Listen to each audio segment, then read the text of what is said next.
नमस्कार, बहुत स्वागत है आप सभी का। मैं हूं आपके साथ नैना यादव, लेकर हाजिर हूं हमारा खास शो आक्रमण की धार कुंद नहीं हुई बल्कि थोड़ी मध्यम जरूर है, लेकिन तकरार, वार और पलटवार का सिलसिला भी लगातार जारी है। शांति की कोशिशें हो तो रही हैं, लेकिन शर्तों के अड़ंगों में शांति की राह में इतने रोड़े अटका दिए गए हैं कि हर कोशिश परवान चढ़ने से पहले डिरेल हो जाती है। शायद ये हुक्मरानों का अहंकार है और इसी अहंकार की गवाही आज तस्वीरें दे रही हैं, वो तस्वीरें जो हम आपको दिखाने जा रहे हैं। तस्वीरें जो बताने के लिए काफी है कि वैश्विक हालात कितने ज्यादा पेचीदा हो चुके हैं। और ये है वो 3 तस्वीरें आपके सामने। पहली तस्वीर, क्या ये डील का ढोंग है? स्विट्जरलैंड की हसीन वादियों में अमान लाने की पुरजोर वकालत की जा रही है, लेकिन जैसे ही सब टेबल पर बैठते हैं तो दिल साफ करके नहीं बल्कि नफरत की वही पुरानी आग को लेकर एक दूसरे के सामने आते हैं। जुबानी शोले शांति पर भारी पड़ रहे हैं। अब ऐसे में सवाल उठता है कि धमकी के बाद बातचीत की मेज से उठ जाने से क्या कभी महायुद्ध का रास्ता रुकेगा? दूसरी तस्वीर, आखिर बीबी यानी बेंजामिन नेतन्याहू इतने भड़के हुए क्यों हैं? जिस अमेरिका को वो अपना सबसे बड़ा रक्षक, अपना यार, अपना सब कुछ समझते थे, आज उसी वॉशिंगटन पर वो बरस रहे हैं।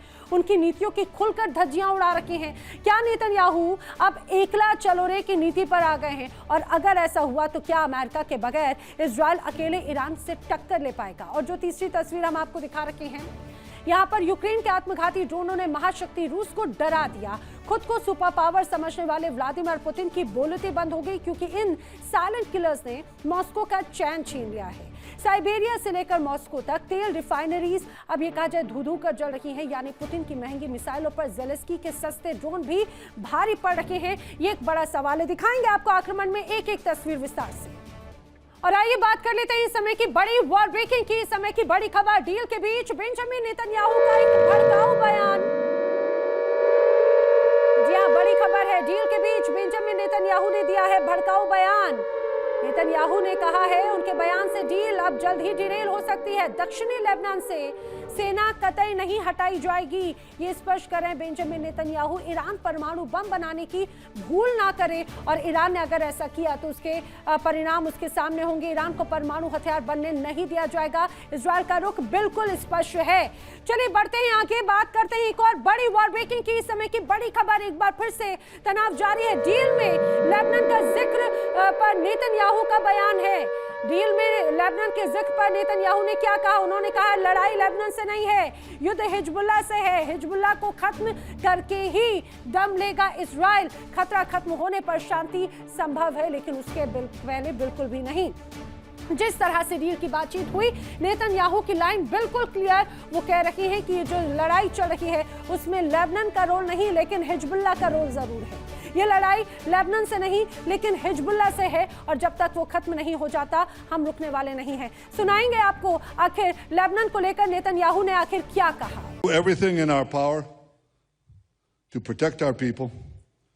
We don't have a war with Lebanon.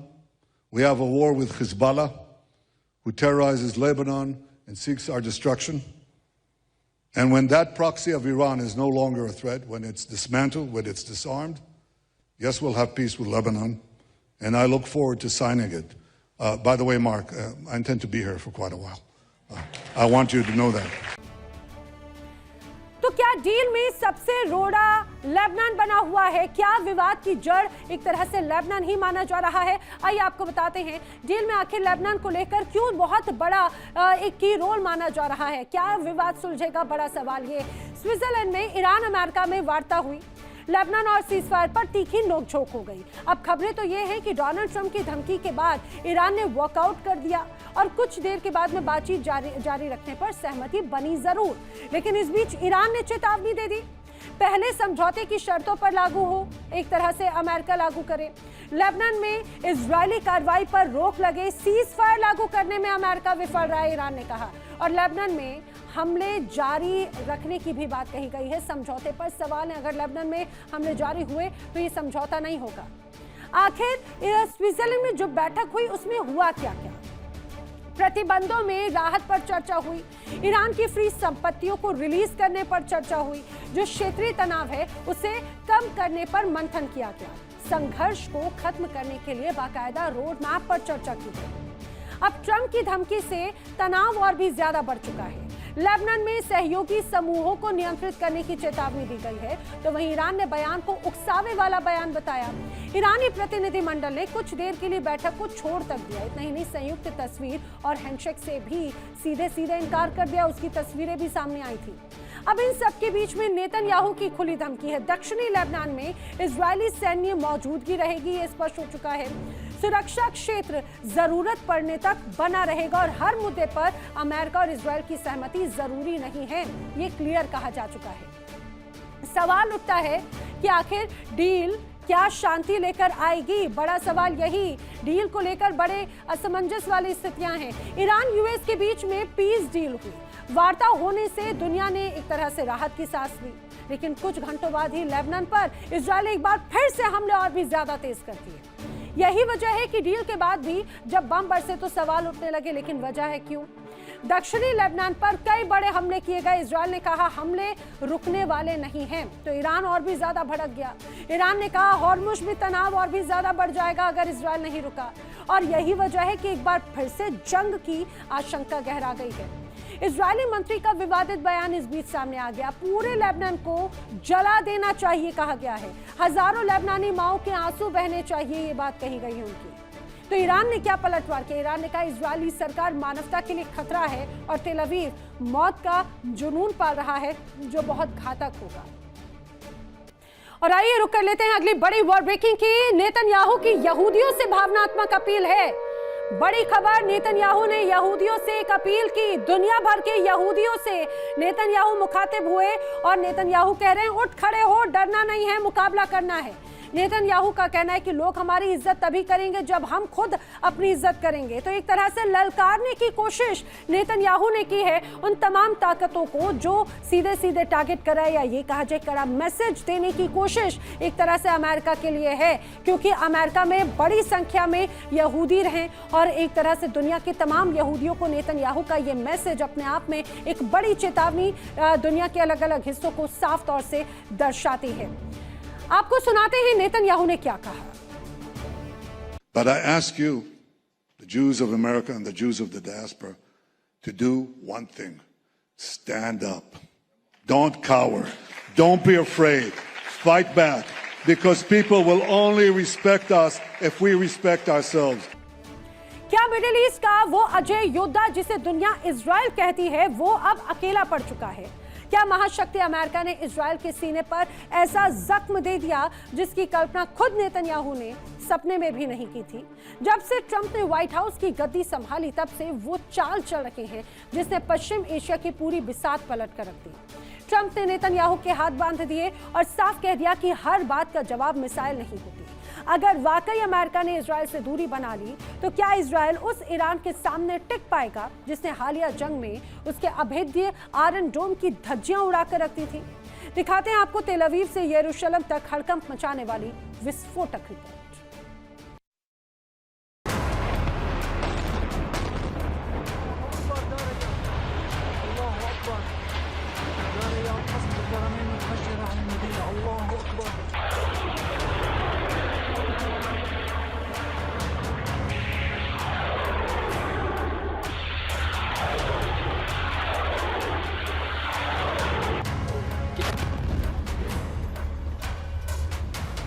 करीब 4 साल से दुनिया ने देखा कि कैसे इजराइल ने अपने चारों तरफ मौत का तांडव मचाया।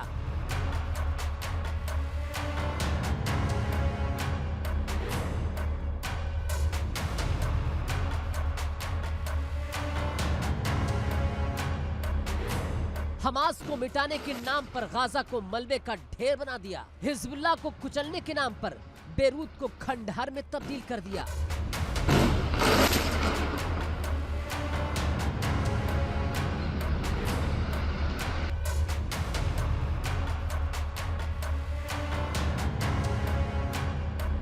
नेतन्याहू का घमंड सातवें आसमान पर था। वो सोच रहे थे कि वो जो भी करेंगे अमेरिका आंख बंद करके उनका साथ देगा, लेकिन जब से ट्रंप आए हैं परिभाषा बदल गई है।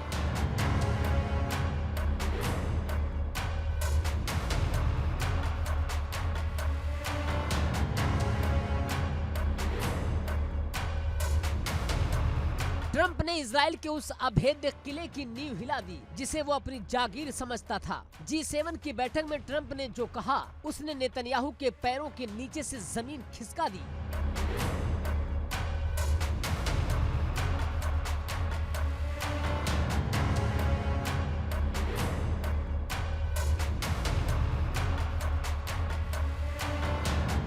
ट्रंप ने संकेत दिया कि अब लेबनान और हिजबुल्लाह का इलाज करने के लिए अमेरिका को इजराइल की जरूरत नहीं, बल्कि सीरिया की नई हुकूमत ज्यादातर असरदार साबित हो सकती है।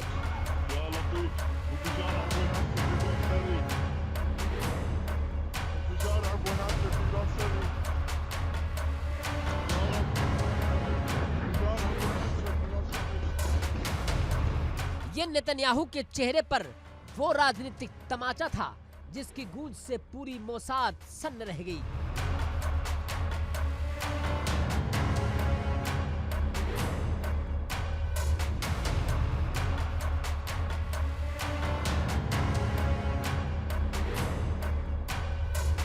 आखिर ट्रंप ऐसा क्यों कर रहे हैं? दशकों पुरानी दोस्ती को ट्रंप अचानक दांव पर क्यों लगा रहे हैं? इस पहेली को समझने के लिए आपको आज के दौर के मुनाफे का खेल समझना होगा।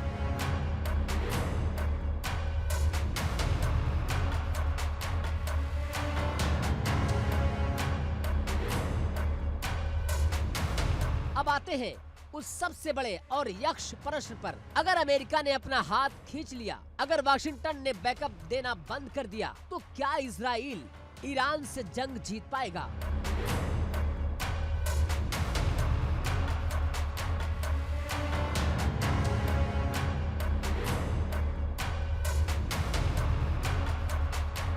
इस सवाल का जवाब उस खौफनाक मंजर में छिपा है जो पूरी दुनिया ने इस महायुद्ध के दौरान देखा है।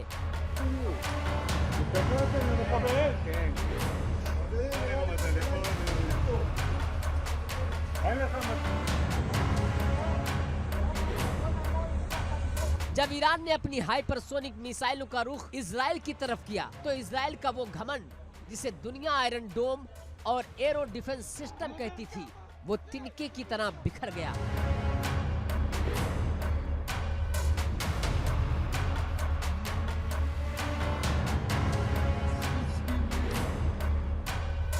ईरान की मिसाइलों ने इजराइल के सैन्य ठिकानों के सीने को चीर दिया। इजराइल को समझ आ गया कि ईरान वो नेवला है जो उसके जैसे सांप को भी कुचल भी सकता है।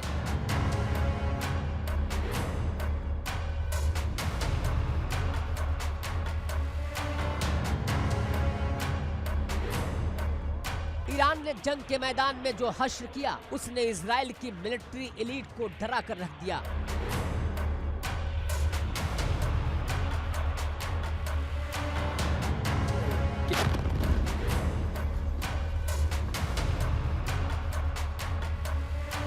इजराइल आज तक सिर्फ इसलिए दहाड़ता था क्योंकि उसके पीछे अमेरिका का परमाणु कवच था, लेकिन अब ईरान से हुई बैक चैनल सौदेबाजी में ट्रंप ने इजराइल को टेबल से बाहर का रास्ता दिखा दिया।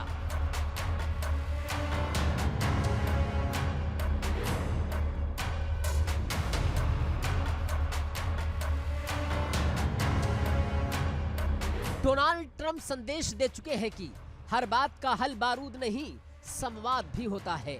तो फिर सवाल ये है कि कई अमेरिका और इजराइल के बीच दूरियां बढ़ गई हैं या फिर ये इजराइल की आखिरी धौंस है?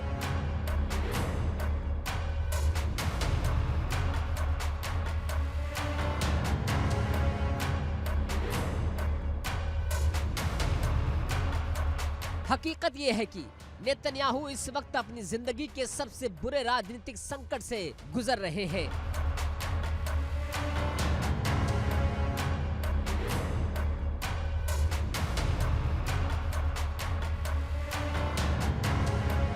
अक्टूबर में इजराइल में चुनाव है, गठबंधन की सरकार डगमगा रही है, खुद नेतन्याहू पर भ्रष्टाचार के मुकदमों की तलवार लटकी हुई है।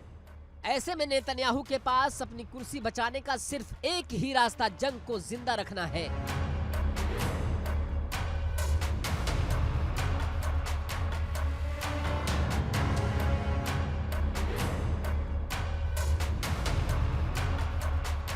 वो दुनिया को दिखाना चाहते हैं कि इजराइल खतरे में है, ताकि राष्ट्रवादी लहर पर सवार होकर वो फिर सत्ता पा सके। लेकिन ट्रंप उनके इस एजेंडे को भांप चुके हैं।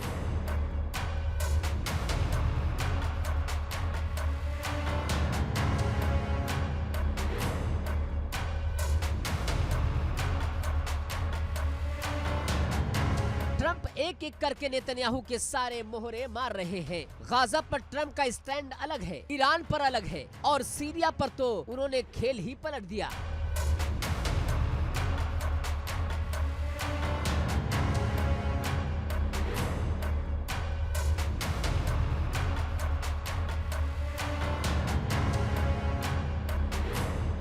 इतिहास गवाह है कि बैसाखियों के सहारे दौड़ने वाले धावक कभी रेस नहीं जीता करते।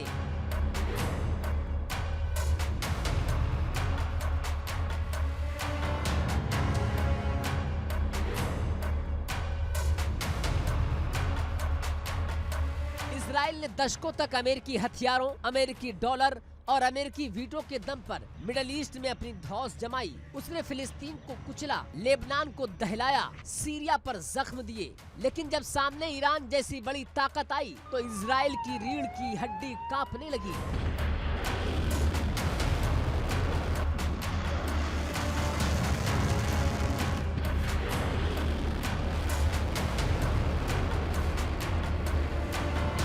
अब डोनाल्ड ट्रंप ने साफ कर दिया कि अमेरिका अपने आर्थिक फायदों के लिए इजराइल की हर सनक का बोझ नहीं उठाएगा।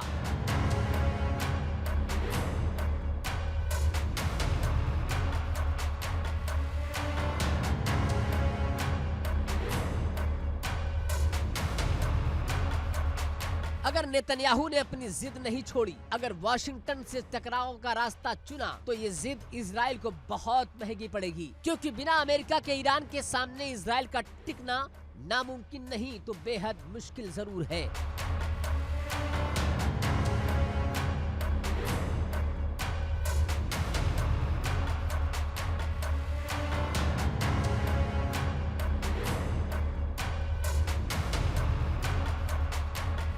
पश्चिम एशिया की ये बिसात अब बदल चुकी है। मोहरे वही है, लेकिन वजीर ने अपनी चाल बदल दी है।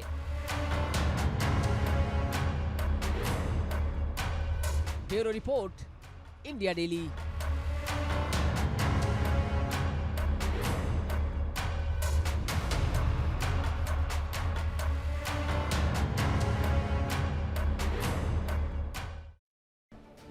डील पर क्या वाकई बात बन गई है या फिर होने वाला है अब तक का सबसे भीषण आघात? मिडिल ईस्ट की जंग अब उस मुहाने पर आ खड़ी है जहां एक तरफ ट्रंप की धौंस है तो दूसरी तरफ नेतन्याहू का खुला विद्रोह। व्हाइट हाउस में बैठकर ट्रंप डील की बात कर रहे हैं, लेकिन उधर ग्राउंड जीरो पर नेतन्याहू के फाइटर जेट बारूद बरसा रखे हैं। नेतन्याहू ने सरेआम दहाड़ते हुए कह दिया कि इजराइल ट्रंप के इशारों पर काम नहीं करता। तो क्या ये 60 दिनों का अल्टीमेटम सिर्फ एक दिखावा है? לא דרכמה, ומתקפה, עליו, עליו, עליו, מתקפה, בנימין. התקשרתם למכבי?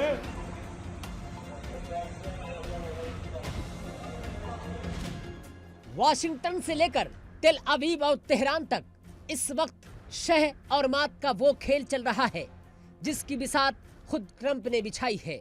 Gonna live every day with hope in God's promise.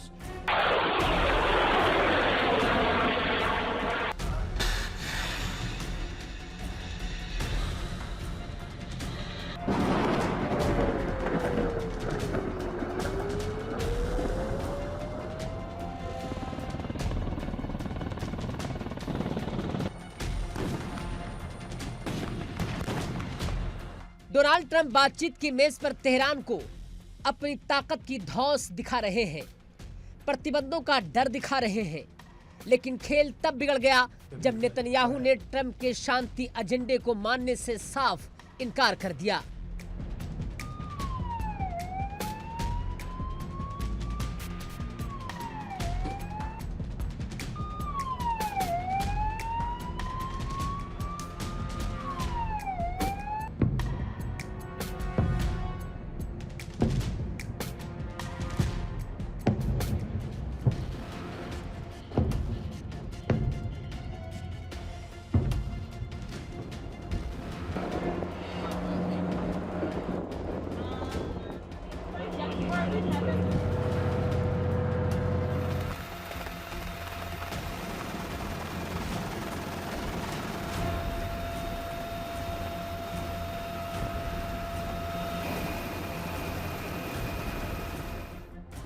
Netanyahu इस डील को हर हाल में पटरी से उतारना चाहते हैं।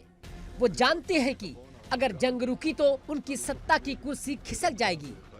इसीलिए ट्रम्प के अल्टीमेटम के बीच इजरायली रक्षा मंत्री इजराइल काट्स ने कड़क आवाज में कह दिया कि दक्षिणी लेबनान में इजरायली सेना तब तक जमी रहेगी जब तक तेल अवीव चाहेगा, यानी सेना हटाने का तो सवाल ही पैदा नहीं होता।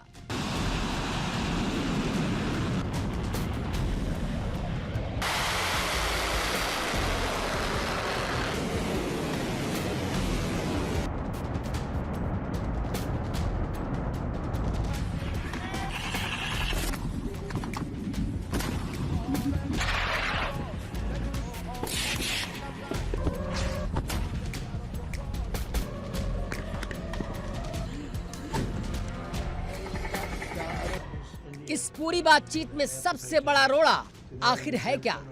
इसे समझिए, ये जंग सिर्फ सीमाओं की नहीं बल्कि वजूद की है। इस महाडील के रास्ते में दो ऐसे चक्रव्यूह हैं जिसे तोड़ पाना ट्रम्प के लिए भी नामुमकिन लग रहा है। पहला पेच है लेबनान और दूसरा है दुनिया की दुखती रग यानी होर्मुज संकट।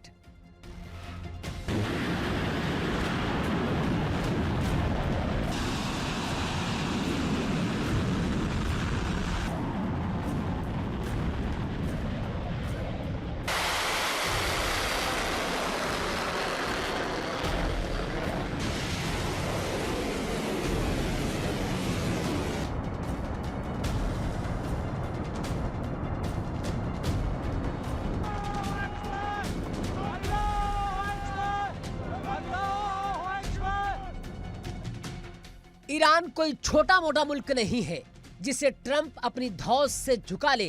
तेहरान ने साफ और कड़े शब्दों में अमेरिका को संदेश दे दिया कि जब तक लेबनान में इजरायली सेना का तांडव नहीं रुकता तब तक बातचीत में एक इंच भी प्रगति नहीं होगी। ईरान इस समझौते में लेबनान को हर हाल में सुरक्षा कवच देना चाहता है जो इजराइल को किसी भी कीमत पर बर्दाश्त नहीं है।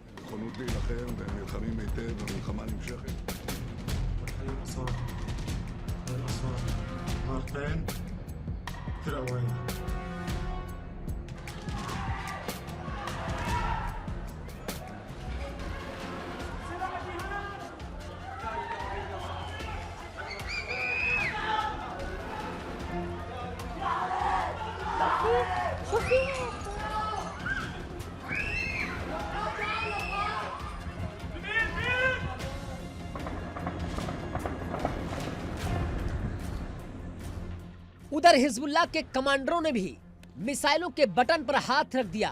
हिजबुल्लाह ने चेतावनी दी है कि अगर संघर्ष विराम या बातचीत के नाम पर इजराइल ने एक भी चालाकी की तो उसका जवाब तेल अवीव पर रॉकेटों की बारिश से दिया जाएगा। और इन सब के बीच पूरी दुनिया की सांसें अटकी हैं स्ट्रेट ऑफ होर्मुज पर, जहां ईरान के जंगी जहाज दुनिया की ऊर्जा सप्लाई को एक झटके में ठप करने की ताकत रखते हैं।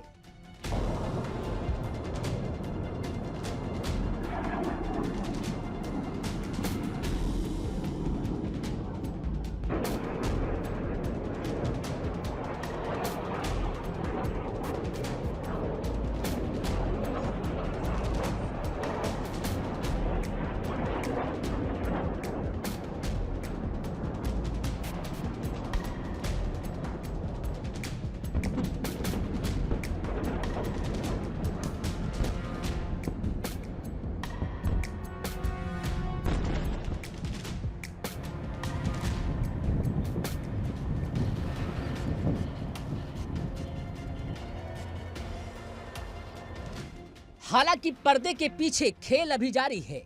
दोनों देशों ने 60 दिनों के भीतर अंतिम समझौता करने का एक बेहद कड़ा टारगेट तय कर लिया है। इसके लिए एक बाकायदा रोड मैप भी तैयार हो चुका है। पहले दौर की बैठक में बड़े राजनीतिक मुद्दों पर सहमति बनाने की नाकाम कोशिश तो हुई, लेकिन असली परीक्षा अब शुरू होने वाली है।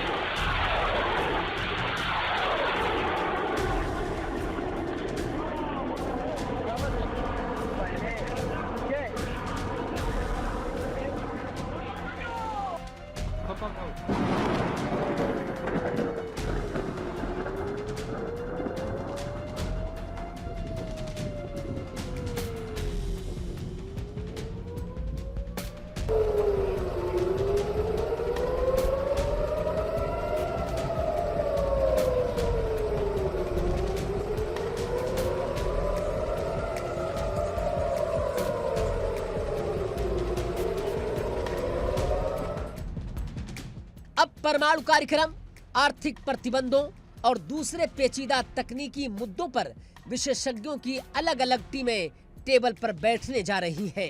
एक तरफ डोनाल्ड ट्रंप की प्रतिबंधों वाली धौंस है, दूसरी तरफ ईरान का यूरेनियम संवर्धन है और तीसरी तरफ नेतन्याहू का परमाणु ठिकानों को उड़ाने का पागलपन है। ऐसे में ये 60 दिन शांति का रास्ता खोलेंगे या महाविनाश का, ये कहना फिलहाल बहुत मुश्किल है।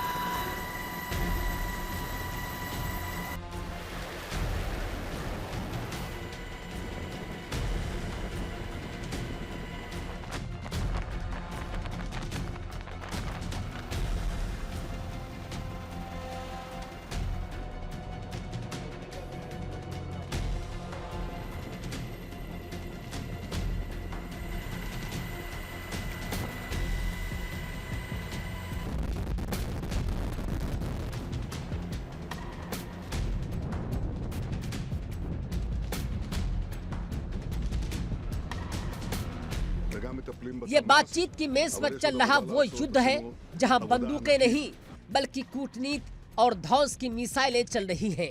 ट्रंप सोचते हैं कि वो बिजनेसमैन की तरह मिडिल ईस्ट का सौदा कर लेंगे, लेकिन वो भूल रहे हैं कि नेतन्याहू के लिए ये जंग उनकी राजनीतिक जिंदगी और मौत का सवाल है और ईरान के लिए ये उसकी संप्रभुता की लड़ाई है।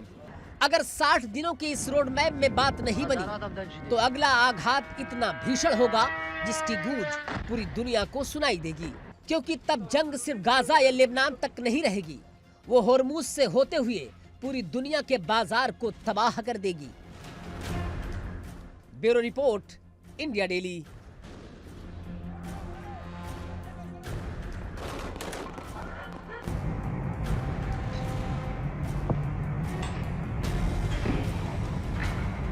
अमेरिका और ईरान के बीच तनाव का मुख्य मुद्दा ईरान के प्रॉक्सी संगठन भी है और उनकी अहमियत कितनी ज्यादा है इसका अंदाजा इसी बात से लगाया जा सकता है कि ईरान पहले भी लेबनान में युद्ध विराम की मांग पर अड़ा हुआ था और अब उसने हॉर्मुज नहीं खोला और इस बार भी वो लेबनान में युद्ध विराम की मांग पर अड़ा है। दावा है कि उसने हॉर्मुज भी बंद कर दिया, जिससे अब अमेरिका और ईरान के बीच में समझौता होता और भी ज्यादा मुश्किल नजर आता है, लेकिन इजराइल अपनी बातों से पीछे हटने को तैयार ही नहीं।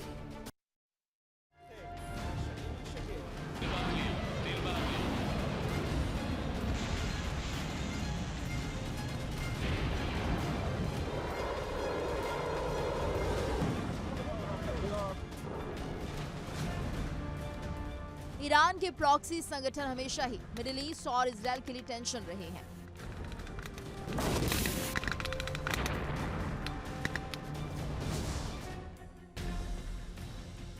हिजबुल्ला, हूती, कताइब अपने देश में राज करते हैं। यमन में हूती तो लेबनान में हिजबुल्ला का वर्चस्व है।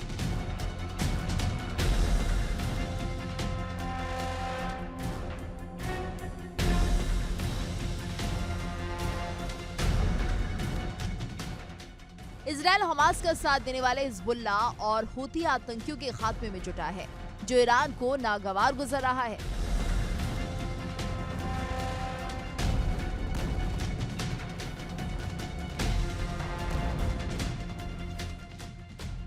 ईरान ने लेबनान में युद्ध विराम होने तक हॉर्मुज बंद करने का ऐलान किया, लेकिन इजराइल झुकने को तैयार नहीं है। इजरायली प्रधानमंत्री बेंजामिन नेतन्याहू ने कहा कि दक्षिणी लेबनान में इजरायली सेना तब तक बनी रहेगी जब तक सुरक्षा की जरूरत होगी। उन्होंने दोहराया कि इजरायल किसी भी हाल में ईरान को परमाणु हथियार हासिल नहीं करने देगा।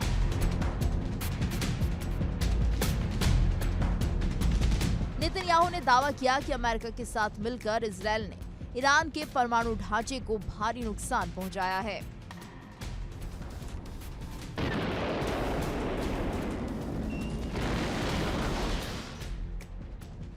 नेतन्याहू ने कहा कि इजरायल ने ईरान की परमाणु बम बनाने की सभी योजनाओं को नाकाम कर दिया।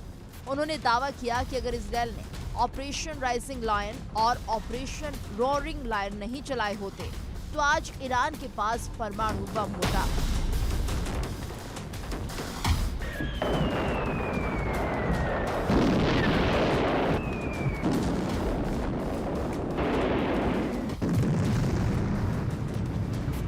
और सेना के सहयोग से ईरान के परमाणु ढांचे को भारी नुकसान पहुंचाया गया।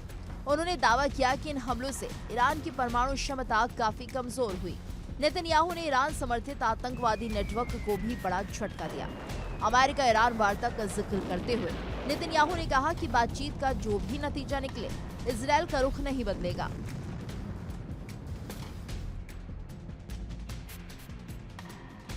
उन्होंने कहा कि जब तक मैं इजरायल का प्रधानमंत्री हूं, ईरान कभी परमाणु हथियार हासिल नहीं कर पाएगा। दक्षिणी लेबनान में इजरायली सेना की मौजूदगी पर नेतन्याहू ने कहा कि ये कदम सिर्फ नागरिकों की सुरक्षा के लिए उठाया गया है। उन्होंने कहा कि कोई भी देश अपने लोगों की सुरक्षा को खतरे में नहीं डाल सकता। नेतन्याहू ने कहा कि इजरायल की लड़ाई लेबनान से नहीं बल्कि हिजबुल्लाह से है। उनके मुताबिक हिजबुल्लाह लेबनान को भी नुकसान पहुंचा रहा है और इजरायल को खत्म करना चाहता है।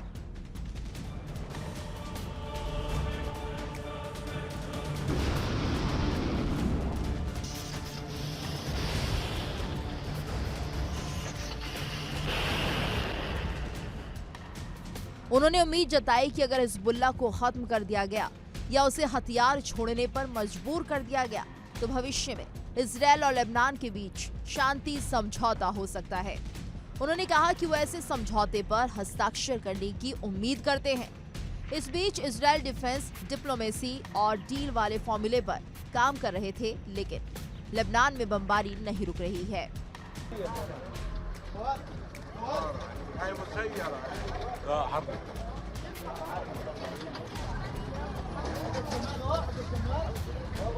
और आइए बात कर लेते हैं इस समय की अगली बड़ी वॉर ब्रेकिंग की। यूक्रेन जंग से जुड़ी हुई इस समय की बड़ी खबर, बड़ी वॉर ब्रेकिंग। रूसी ऑयल टैंक पर यूक्रेन का है करारा हमला। ड्रोन हमले में ऑयल टैंक जलकर पूरी तरह से खाक हो गया है और हमले से रूसी सप्लाई रूट भारी प्रभावित हुआ है। तस्वीरें आपके सामने है, देखिए किस तरह से यूक्रेनी ड्रोन की एक बार फिर से यहाँ पर साफ तौर से धमक नजर आती है और किस तरह से बड़े हमलों को अंजाम दिया गया। रूसी ऑयल टैंक पर यूक्रेन ने करारा अटैक किया। ड्रोन हमले में ऑयल टैंक जलकर पूरी तरह से खाक।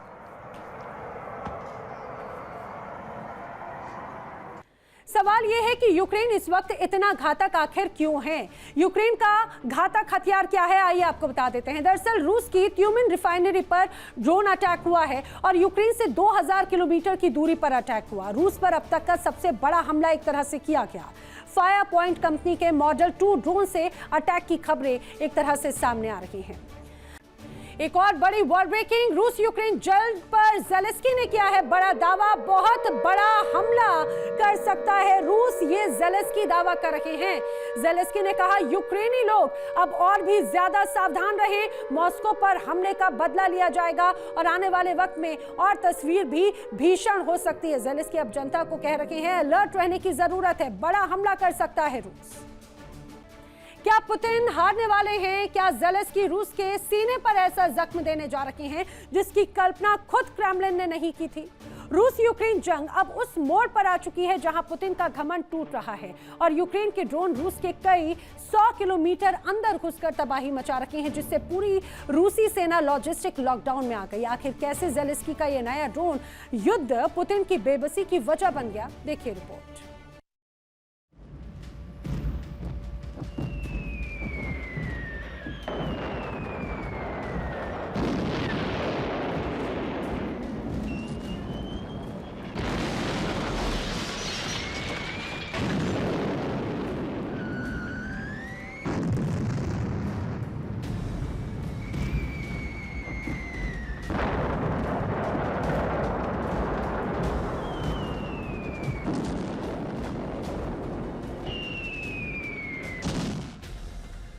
जंग के मैदान से रूसी सरहद के 300 किलोमीटर अंदर तक सिर्फ और सिर्फ बारूद बरस रहा है।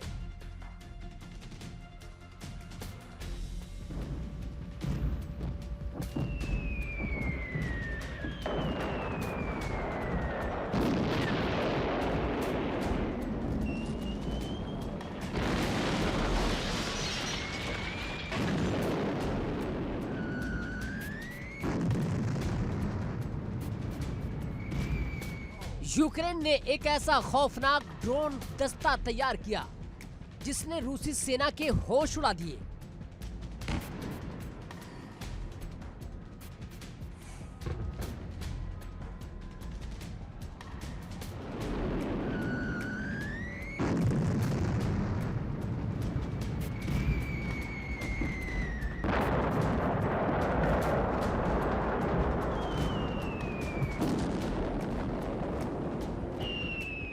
ये कोई साधारण ड्रोन नहीं है, ये ड्रोन की नई पीढ़ी के वो हवाई शिकारी है जिनकी रेंज 50 से लेकर 300 किलोमीटर तक है।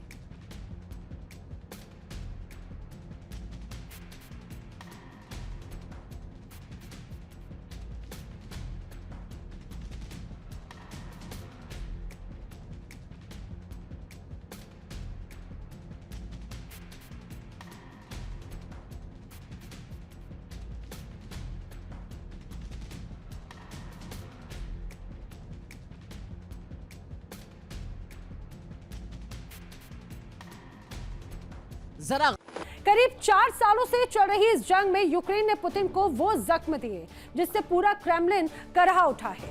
यूक्रेन की सीमा से 1, 2 या 500 किलोमीटर नहीं बल्कि 2500 किलोमीटर दूर रूस के सबसे सुरक्षित माने जाने वाले साइबेरिया में यूक्रेन के ड्रोन ने वो हाहाकार मचाया जिसने पुतिन के घमंड को तार-तार कर दिया। साइबेरिया की ट्यूमेन ऑयल रिफाइनरी भी धू-धू कर जल उठी है।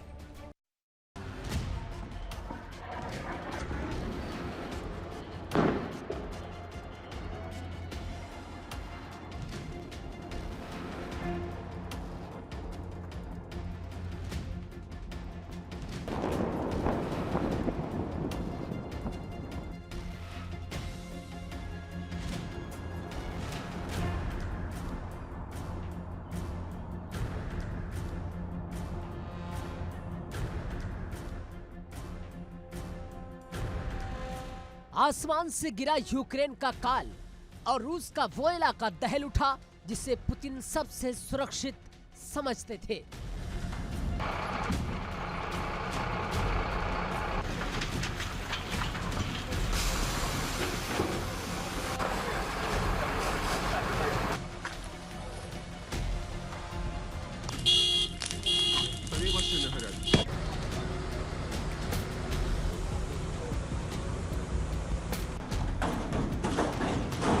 ये तस्वीरें गवाह है उस सबसे बड़े और सबसे गहरे प्रहार की जिसने रूसी अर्थव्यवस्था की रीढ़ की हड्डी को हिलाकर रख दिया।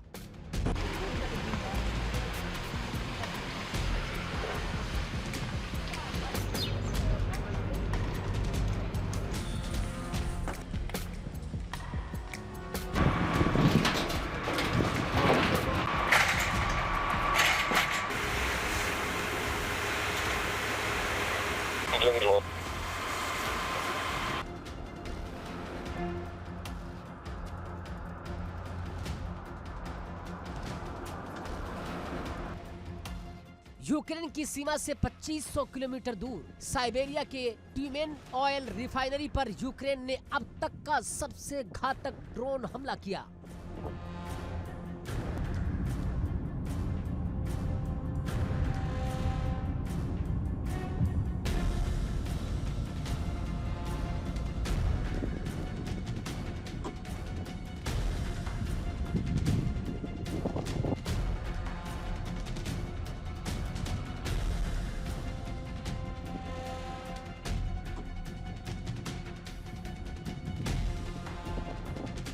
स्थानीय लोगों ने आधी रात को 2 इतने जोरदार धमाके सुने कि लगा जैसे कोई भूकंप आ गया हो। देखते ही देखते पश्चिमी साइबेरिया की सबसे आधुनिक और सबसे बड़ी तेल रिफाइनरी इकाई आग के दरिया में बदल गई।